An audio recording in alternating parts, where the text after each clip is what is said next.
आमचं जो आजची पाणी आहे हे गणपतीच्या पुरतच आहे। बाकीचं काम जे आहे ते चालूच आहे आणि ते लवकर नक्की पूर्ण होईल।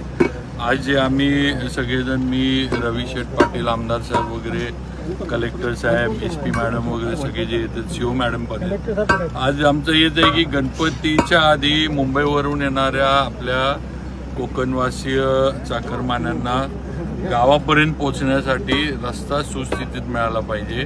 त्याच्यामध्ये ट्रॅफिकचं कंजेशन होऊ नये, ट्रॅफिक जॅम होऊ नये वगैरे ह्या ज्या गोष्टी आहेत त्या पाणीसाठीच आपण आलोय।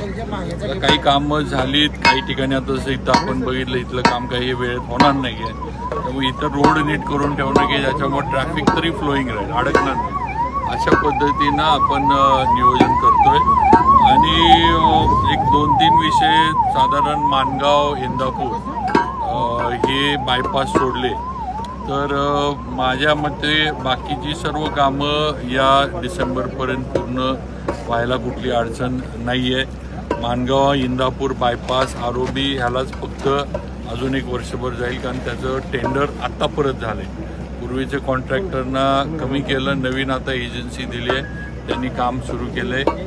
बाकी नवीन पण जी काही आता आपण येताना पण मागच्या वेळेला पण काही लोकांनी नवीन अंडरपास, नवीन सर्व्हिस रोड, नवीन फूट ओव्हरब्रिज वगैरे या गोष्टी मागणी केली होती, त्याचीसुद्धा आपण साधारण एक 200 कोटीचा प्रस्ताव नवीन हा नॅशनल हायवे डेव्हलपमेंटने तयार केलेला आहे आणि तो गडकरी साहेबांकडं मंजुरीला पण त्यांच्या विभागाकडे गेला आहे आणि त्याची पण मंजुरी होईल। म्हणजे ज्या काही गोष्टी पहिल्या ह्याच्यातनं राहून गेल्या होत्या त्या ह्याच्यामध्ये पुढच्या ह्याच्यामध्ये पूर्ण होतील। 26 डिसेंबरपर्यंत सगळं काम होत नाही। माणगाव इंदापूरचं जे हे आहे त्याला वर्ष जाणार, बाकीचं जे आहे चिपळूणच्या ब्रिजपर्यंत, चिपळूणचा ब्रिज साधारण जानेवारीपर्यंत पूर्ण होईल, तोपर्यंत बाकीची कामं होतील। पण 2-3च विषय माणगाव इंदापूर आणि संगमेश्वरच्या इथला एक थोडा पीस आहे, ह्या गोष्टी थोड्या पुढे जाणार।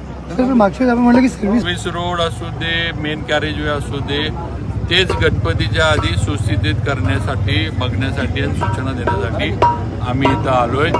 मुंबईत बसून ऑफिसमध्ये बसून नुसतं सूचना द्यायच्या नाहीत किंवा हे करायचं नाही असं आमचे नेते देवेंद्रजींचे स्पष्ट आदेश आहेत आणि या रोडबद्दल, गोवा हायवेबद्दल देवेंद्रजी फडणवीस साहेब आणि गडकरी साहेब फार हे आहेत की हे लांबलेलं काम आहे, 14-15 वर्ष हे काम चालूच आहे व हे लवकर आता संपलं पाहिजे या ह्याच्यावर त्या आहेत आणि त्याप्रमाणे आम्हाला नियोजनाच्या सूचना त्यांनी दिल्या।